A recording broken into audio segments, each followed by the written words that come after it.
name is Daniel, Daniel Esponda. I'm the CEO of America's Car Group Mexico.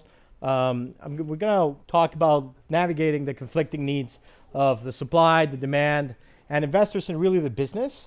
So before that, I'm briefly going to talk about what is Frontier Car Group, what is America's Car Group, what do we do.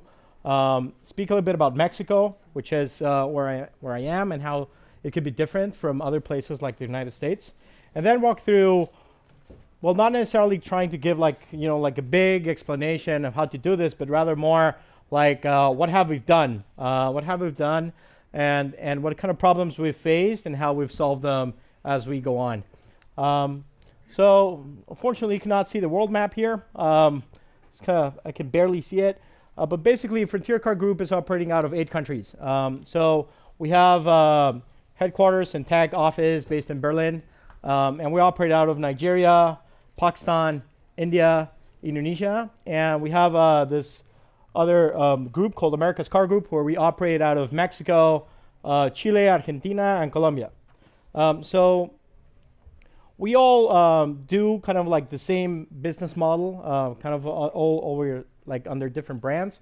But like the way I like to describe this is like we are based on this digital auction, which is a marketplace for used cars. So it both sells to businesses and it supplies itself from businesses. However, we have like this one leg that we source ourselves from consumers, right? So kind of like getting this C to be business model. So basically, so we buy from businesses like banks, we buy from businesses like leasing companies, rental car companies, corporate fleets.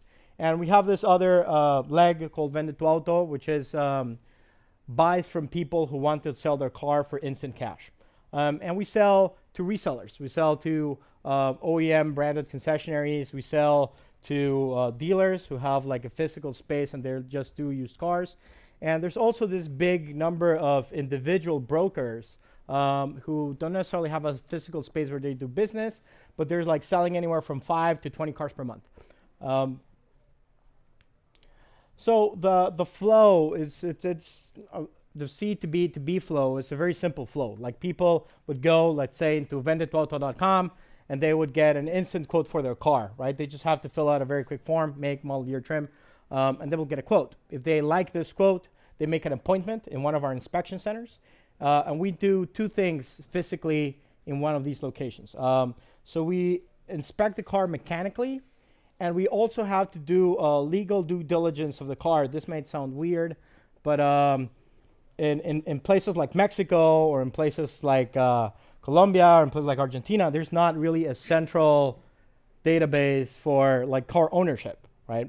So we need to do these different things in order to make sure that we're not buying a stolen car or buying a car that's still like under an active credit somewhere. Or a car that was kind of like sold through fraud. We're going to talk a little bit about these things. So that whole process lasts about like anywhere from 30 to 90 minutes. And after we're done, we can make an offer, a final offer that's an adjustment from the offer that they saw on the website. And if they like it, we make an immediate wire transfer. So in seconds, the people will just have their money on their bank account. So once we buy the car, we bring it into like this central warehouse where we do a final review, and then we sell it through an auction platform, right? So we have like this digital auction where people bid for the car, and the winner we get to pay, and we do the title transfer very quickly, and that's how our business model works. Actually, it varies from country to country. For example, in places like Nigeria, we have a mix of live auction, like in real time connecting the consumers with the dealers in order to kind of close this transaction, right? However, in Mexico, again, because of these things, of the conflicting needs that both the buyers and the sellers have, we chose to be buying the car and like having it on our balance sheet. So just a brief kind of context of Mexico, right? So the used car market is a big used car market. It's about 6 million cars. 6 million used cars are being bought and sold per year in Mexico. It's about a $30 billion market just for used cars. And it's also a very, very, very highly fragmented market. There's about anywhere from 20 to 25,000 players who are transacting cars every year in Mexico, right? So, however, this whole industry is characterized because of its lack of professionalism and kind of like even high corruption, right? Just to tell you a story, for example, people that might go to a dealership, and they will leave their car on consignment, right? Because the dealer wouldn't have the working capital to buy that car at that moment. However, there's this thing, like for example, like in Mexico, the car ownership of the car is whoever has the invoice in their possession. So it's strange, but that's the way it works. So basically, let's say a car dealer would like want to sell the car. You want a car dealer to sell the car for you, right? But they can sequester your paperwork, and then they basically hold your car hostage, and you cannot recover it, right? So these kind of horrible things happen all the time. So like people, of course, either don't want to sell it to other people or don't really want to sell it to dealers. So it's a very harrowing experience, frankly, to be buying and selling a car in places like this. So again, this is also kind of like that. The lack of the central ownership registry makes all these things have a lot of friction, right? So again, so consumers, like also even when they're selling to other people, they're highly exposed to theft or fraud. To give you an example, a partner of a VC firm here in the United States, before he left Mexico, he was selling his car in a parking lot, right? And the guy who was buying the car from him asked him, hey, can I do a test drive? Which is a reasonable thing to ask, right? So the guy got into the car, the paperwork was in the car, and he drove away. So he reported it to the police, right? Which is what you would immediately do. And the police would say, this was not a robbery because you gave him the keys. Right? So there's a ton of frictions in many of these emerging and frontier markets that make like just trading this very valuable assets very risky. Just two more things that I want to talk about is just like there's very little penetration of credit for used cars. And also, just to get like kind of like the VC side here, kind of like how pressing and how my expectations of investors in these emerging markets differ.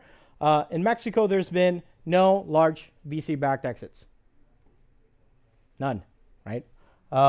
So having said that, kind of like what we're really focusing on doing is just in creating this experience, right, to provide the best possible buying or selling, to provide the experience for buying or selling used cars, making every transaction very safe, very safe, very simple, and accessible for everyone. So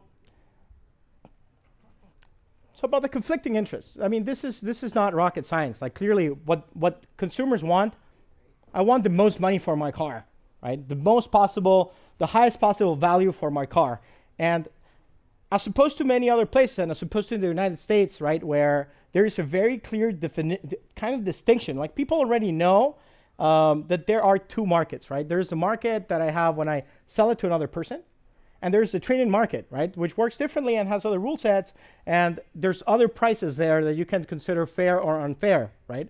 However, kind of like that culture doesn't exist in Mexico, and like people really only expect kind of like the prices that you would get if you would sell to someone else.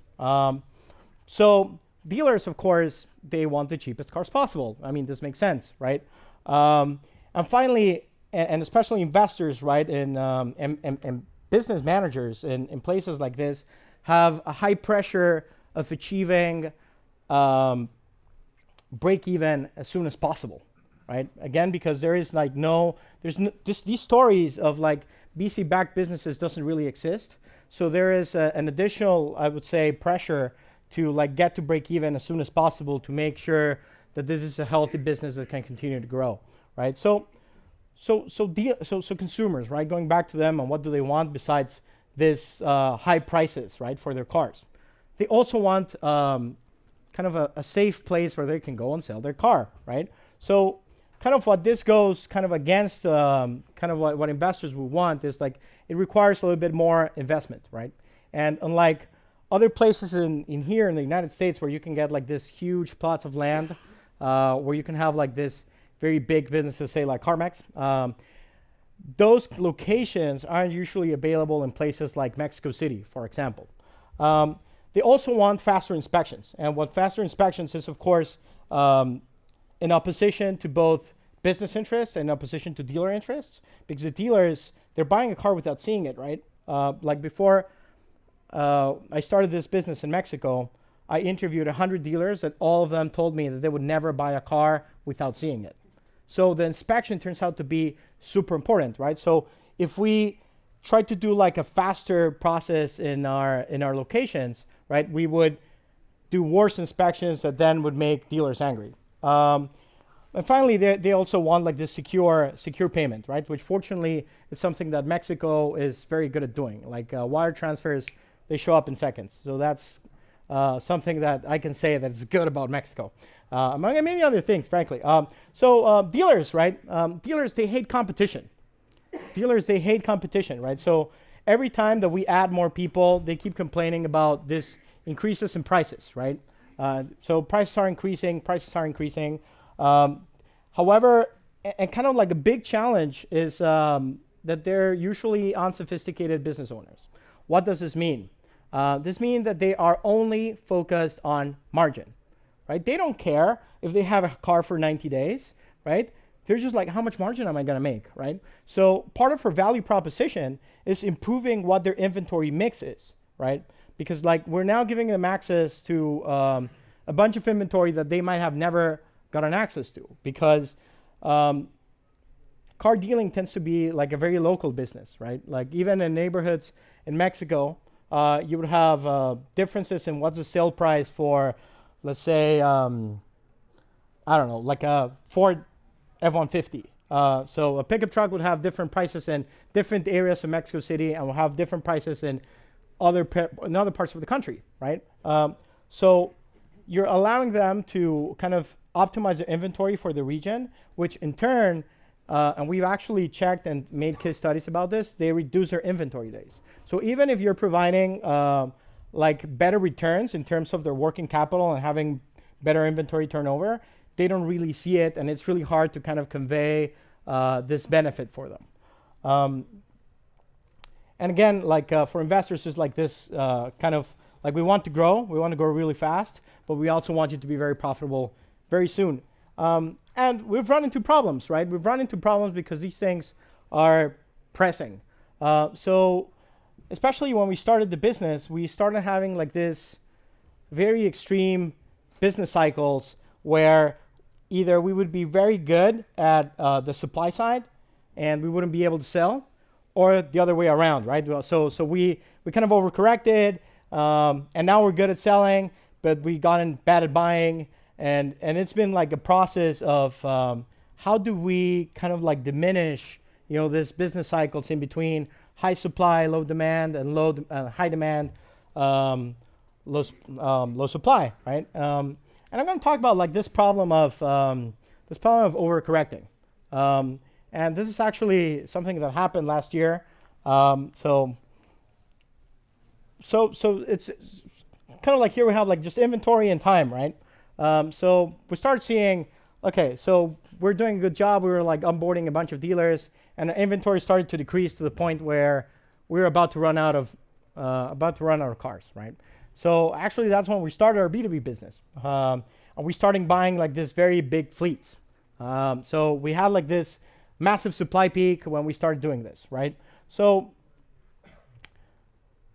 what happened? Of course, we just couldn't sell enough cars, right? Like, we started. So we did both things, right? We both fixed kind of like we got like this massive inventory from B2B deals, and we also fixed kind of our pricing, the pricing settings of our model, so that we started to buy more, right? And we realized that just dealers wouldn't be able to absorb all of these things, right? And this is a problem because cars tend to have like this monthly depreciation rate that kind of makes you pressed to sell the car very quickly, right? So we started doing a bunch of discounts, right? And this is of course opposed to what investors want, right? or the business managers want, right? You want higher margins.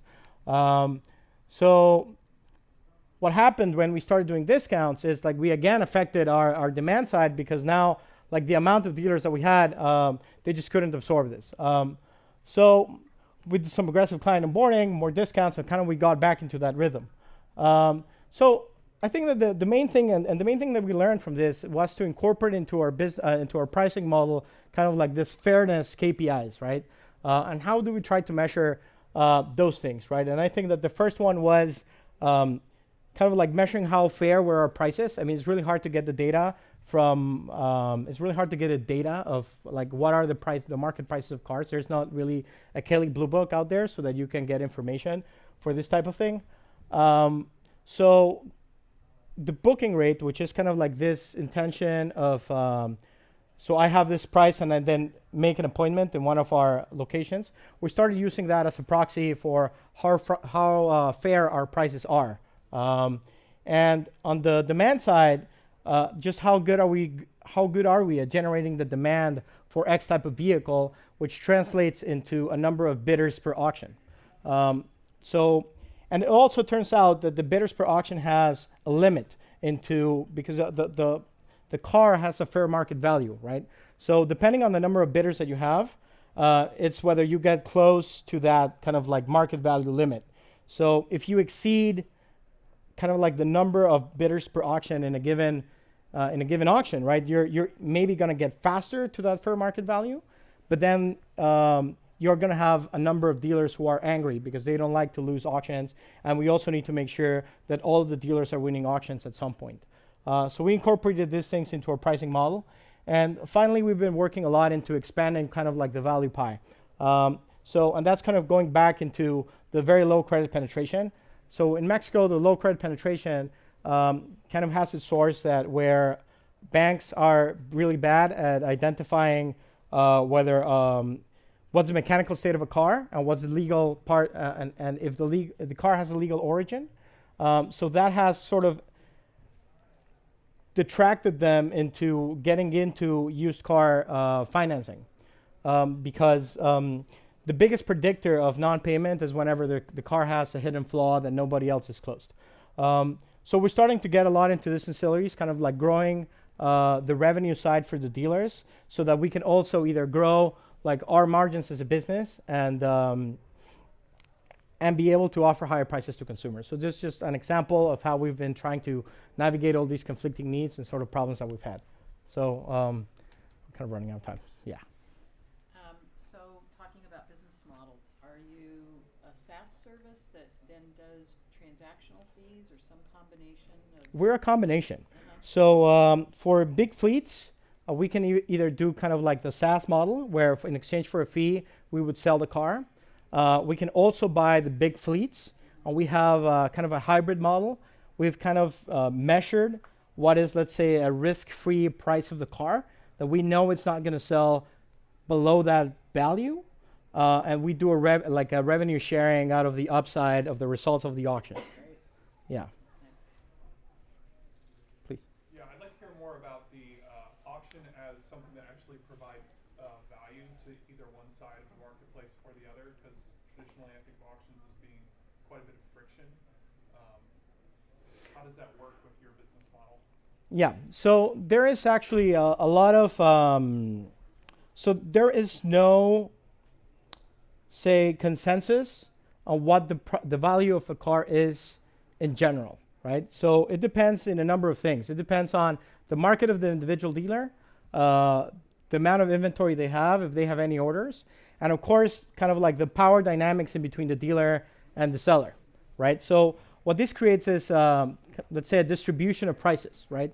And because there's no data set, in order to determine what's a fair offer, usually dealers abuse this power with the consumers, right? So what we do is we really try to understand this underlying data set of what is the willingness to pay of dealers, right? And then bring the consumer to the highest prices possible, and we make a bit of margin in between, kind of like optimizing the sale price for the consumer and selling it to the highest bidder.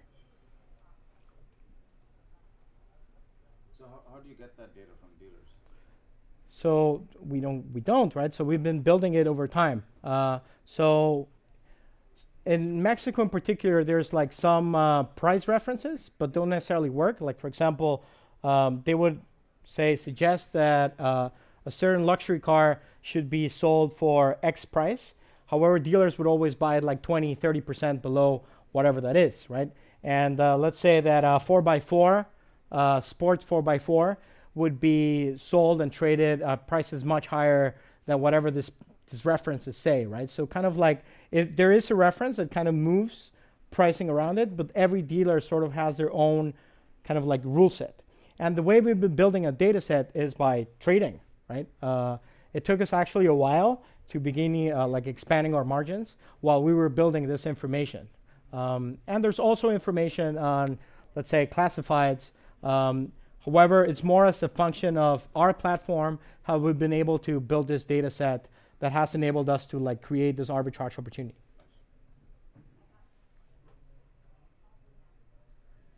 What thought is there into, or like, how do you prevent like oversaturation of marketplaces in a particular region? That's exactly kind of like the problem that we ran into, right? But the thing is that there's a benefit and there's also a risk of having a very highly fragmented kind of, let's say, dealer space, right? On the negative side is like exactly you need to do a lot of work in order to onboard all of these dealers into the platform, right? And particularly in Mexico, used car trading is an activity that is used to money laundering.